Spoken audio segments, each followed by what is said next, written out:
मित्रांनो, स्वागत आहे नेहमीप्रमाणेच आपली मराठी मीडिया चॅनलमध्ये. 1983 जुने बालभारती इयत्ता 4थीच्या पुस्तकामधून मी तुमच्यासाठी अतिशय विनोदी कथा घेऊन आलो आहे. त्या कथेचं नाव आहे जावई बुवांची गोष्ट आणि याचे लेखक आहेत द मा मिरासदार. त्याला तर वाचूनच दाखवतो. जावई बुवांची गोष्ट. अनायासे गावात नाटक होणार होते. ते पाहायला जावई बुवांना बोलवले तर त्यांचे कौतुक केल्यासारखं होईल असा विचार करून स्वतः सासरे त्यांना निमंत्रण द्यायला गेले. गप्पा टप्पा झाल्यावर सासरे म्हणाले, जावई बुवा, आम्ही मुद्दाम आज तुम्हाला नाटकाचं निमंत्रण द्यायला आलोय. आमचं नाटक बघायला सगळ्यांनी यायचं. उद्या रात्रीचं आहे. जावई बुवा म्हणाले, नाटक? कसलं नाटक? नाटक हो, आपलं पौराणिक. म्हणजे ते काय असतं? म्हणजे काय बर का? असे म्हणून सासरे समजावून सांगू लागले.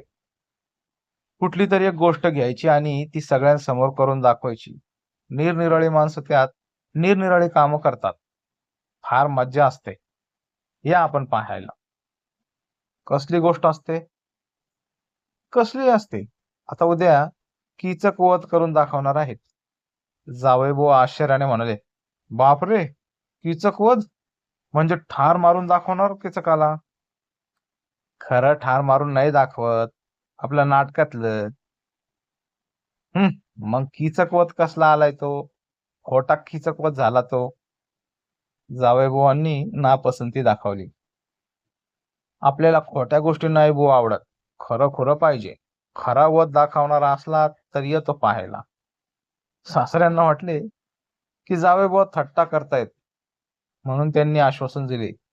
खरा कीचकवध दाखवतो म्हणून कबूल केले. जावईबुवांना मजा वाटली. त्यांनी यायचे मान्य केले. दुसऱ्या दिवशी संध्याकाळी 2 बैलगाड्या वाड्यासमोर उभ्या राहिल्या. एका गाडीत बायका, एका गाडीत पुरुष. सगळ्यांची तयारी झाली. गाडीत बसता बसता जावईबुवांच्या हातातल्या जाड काठीकडे सगळ्यांचे लक्ष गेले. मेवणा म्हणाला, हे काय भाऊजी हातात? ही काठी आहे. ते झालं हो, पण कशासाठी? तो कीचकवध आहे ना, म्हणून. म्हणजे? मेवणा घाबरला. त्या कीचकाचा वध करायचा आहे ना. समजा ऐन वेळेला नाही झाला भीमाच्या हातानं, तर मी आपला आहेच. एक काठी कीचकाच्या टाळक्यात घालायची की खलास. एका टोल्यात काम होईल. तसं काही करायचं नसतं हा नाटकात. आपण नुसतं नाटक बघायचं असतं. वाह, तिकडं मारामारी होणार आणि आपण गप्प बसायचं. भलतंच. आता जावई बुवा इथंच हट्ट धरून बसतात की काय, अशी भीती सगळ्यांना वाटू लागली.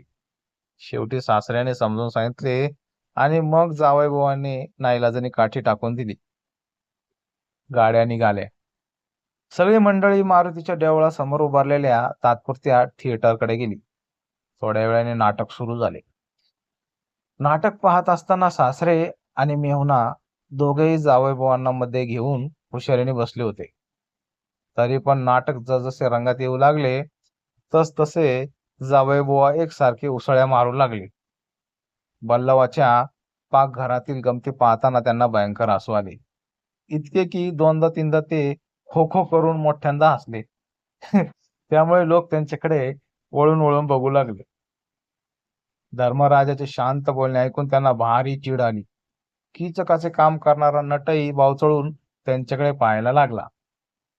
तेव्हा जावईबुवांनी हाताचा गुद्दा करून त्याला ठोसे मारल्याचा अभिनय करून दाखवला. सासऱ्यांनी त्यांना पुन्हा खाली बसवले. पुन्हा नाटक सुरू झाले. अगदी शेवटी मात्र जावईबुवांनी कमालच केली. शेवटच्या प्रवेशात भीम आणि कीचक यांचे मल्लयुद्ध होते. जोराची मारामारी होते आणि कीचक मरतो. तो प्रवेश सुरू झाला. तसे जावईबुवा अस्वस्थ झाले. कुस्ती सुरू झाल्यावर तर त्यांना अजिबात राहावेना. एकदा भीम कीचकाच्या उरावर बसला. मग कीचक भीमाच्या छातीवर बसला. झटापट सुरू झाली. जावईबुवांचा चेहरा फारच चिंताक्रांत झाला. ते सासऱ्याला म्हणाले, आता या भीमाचं कसं होईल हो? एखाद्या वेळेस कीचक त्याला ठार मारेल ना. सासरे त्यांना खाली बसवण्याचा प्रयत्न करत म्हणाले, तसं होत नसतं. भीमच मारणार कीचकाला. तुम्ही नुसतं पहा म्हणजे झालं. काय सांगताय काय? तो बघा भीम गेला पुन्हा खाली. आता तो कसला वर येतोय. आपण सगळ्यांनी त्याला मदत केली पाहिजे. छे हो, भलतंच काहीतरी. तुम्ही बसा खाली. पण जावईबावांचे तिकडे लक्षच नव्हते. ताठ उभे राहून ते भीमाला तिथूनच सूचना देऊ लागले. पण भीमाचे काही तिकडे लक्षच जाईना. मग मात्र जावईबावांना फार राग आला. ताठ दिशी उडी मारून त्यांनी स्टेजच्या दिशेने धाव घेतली. जावईबावांच्या या वागण्याने सगळीकडे गोंधळ सुरू झाला. "सरका, सरका बाजूला" असे ओरडून त्यांनी स्टेजवर उडी घेऊन कीचकाला एक जोरात ठोसा लगावून दिला. इतक्या जोरात की कीचकाचे डोळे पांढरेच केले. तो मोठ्याने ओरडला, "अगं आई, आई, मेलो, मेलो!" भीम मध्ये पडू लागला. तेव्हा त्यालाही जावईबावाने गुद्दा मारला. हा प्रकार पाहिल्यावर सैरंध्रीने धूम ठोकली. भीम आणि कीचक दोघे हातात हात घालून पसार झाले. इतकेच नव्हे तर त्या प्रेक्षकातले बरेच जण पळत सुटले. पोरे रडू लागली, बायका घाबरल्या. सगळीकडे नुसता गोंधळ माजला. नाटक तिथेच खलास झाले. सासरेबुवांनी मोठ्या मुश्किलीने त्यांना शांत करून स्टेजवरून खाली आणले आणि गाड्या भरधाव सोडल्या. थोडा वेळ गेला. गार वारे डोक्याला लागल्यावर जावेबावांचे डोके जरा थंड झाले. इकडे तिकडे पाहत ते सगळ्यांना उद्देशून म्हणाले, "आत्ता आमच्या गावी पण असंच नाटक करायचं. मीच भीम होईन, म्हणजे कटकटत नाही. तुमच्या कीचकाला तिकडे पाठवून द्याल का?"